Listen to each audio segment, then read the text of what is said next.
কুকুর সিঁড়ি বেয়ে উপরে ওঠে এবং সে সেখানে একটা এসি ঠিক করার জন্য ওঠে। এসি ঠিক করতে গিয়ে সে মাটিতে পড়ে যায়। তখন তার মালিক এসে তাকে অনেক মারে। তখন সেখানে দুটো কুকুর দেখে তাকে হাসতে থাকে এবং দুটো কুকুর সেখানে তারা পানিও ঢেলে দেয়।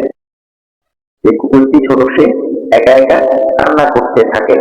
অনেক কান্না করার পর এক সময় সে সেখান থেকে উঠে তার এসিটাকে নিয়ে বাড়ি যাচ্ছিল হেঁটে হেঁটে।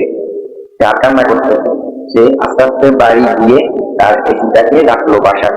রেখে সেখানে সে আস্তে আস্তে এসিটাকে খুললো এবং তার ভিতরে সবকিছু আস্তে আস্তে বাইর করতে থাকলো। সে বের করে সবকিছু গোছাচ্ছিল এবং ঠিক করতেছিল। এক পর্যায়ে সে পানি দিয়ে এসিটাকে খুব সুন্দর করে ধুচ্ছিল যেন ময়লা চলে যায় এসিটা থেকে। তখন সে ধুয়ে এটাকে রং করতেছে, একা একা অনেক সুন্দর করে রং করতেছে। এই রঙের বাক্স নিয়ে সেখানে এটাকে একের পর এক গাড়ি দিয়ে রং করতেছে।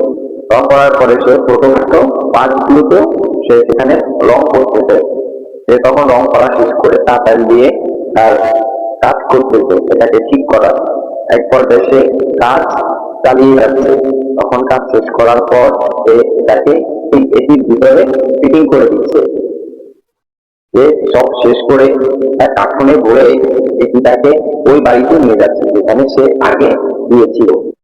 হাঁটতে হাঁটতে সে চলে যাচ্ছে বাড়িতে দিয়ে ধীরে ধীরে এটিটাকে সেখানে লাগিয়ে দেয়। আর তার মালিক তাকে অনেক টাকা দেয়। আর সে টাকাগুলোকে নিয়ে একটি লাইব্রেরির মালিককে দেয় এবং লাইব্রেরির মালিক তাকে অনেকগুলো বই এবং পেন্সিল দেয়।